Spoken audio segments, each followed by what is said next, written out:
I know that people love making stuff to improve their shop. It's a great way to take advantage of your woodworking skills. How's this for a cool project to improve your shop? You can make your own tri-square from hardwood scrap that you have laying around. It's a simple process I'm going to take you through.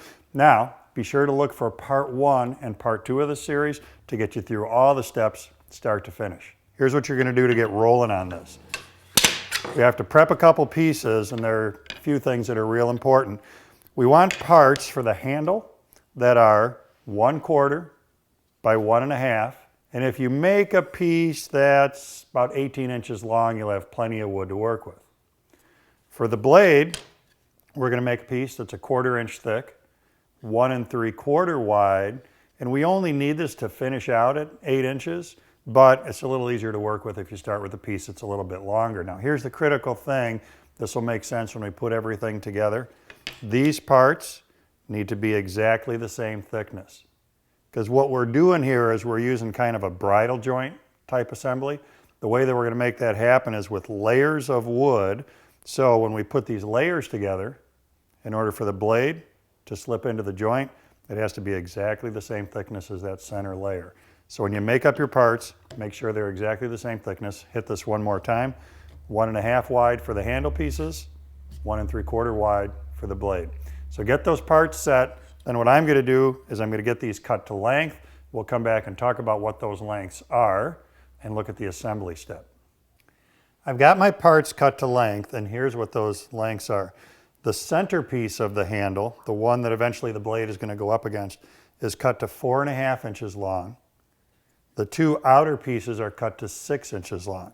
Now we're going to use a couple different glues in this process.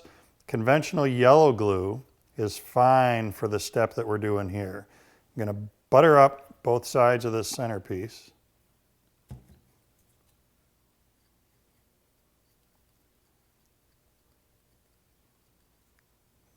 Wax paper on my bench so I don't get glue all over it.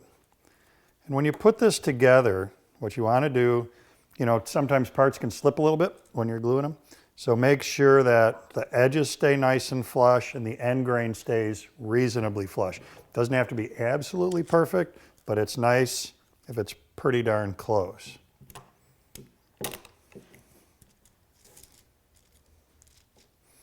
Just gentle pressure on that first one for now until I get the second one on.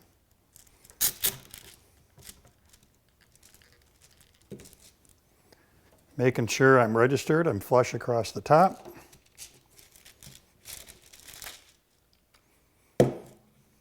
And then you can see how we have that gap there that the blade is going to slip into a little bit later. Now, that's going to dry, so we'll set that aside. And let's talk about the blade for a sec.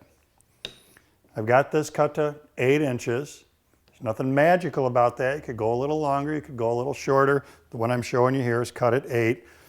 I want to get this decorative scallop cut out of the end of it. Now, really, that looks nice. You don't have to do this. It doesn't serve any huge purpose with the square when we're done, but it does kind of lighten up the look of the whole tool. I'm going to lay that out with this really fancy layout tool, otherwise known as a soup can in its first life. Just like that, bandsaw or scroll saw, cut, and then sand to the line to get that all cleaned up.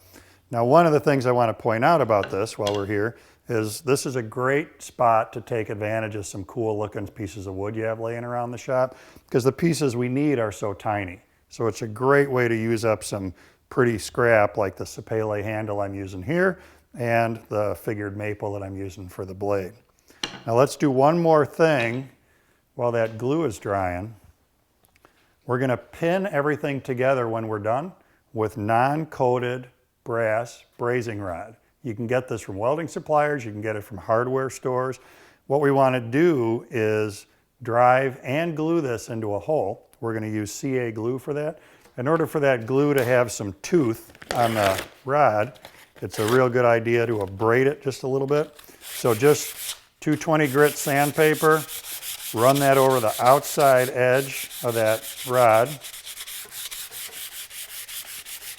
That'll put some scratch marks in it, which is what we want.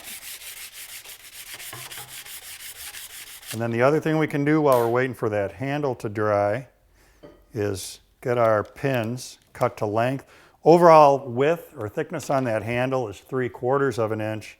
So if you cut your pins a little bit over an inch, that'll give you some extra that we'll trim off later.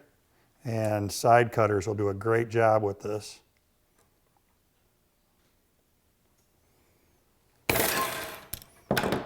Now, second verse, same as the first, we want 4 of these pins, so keep going with that step.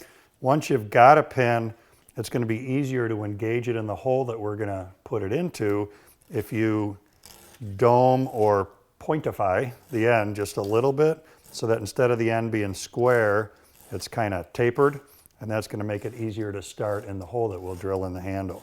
So get that far. That's going to complete us here on part 1 of this process. Don't forget to come back and look for part 2 so that you can see how to finish up your shop-made tri-square.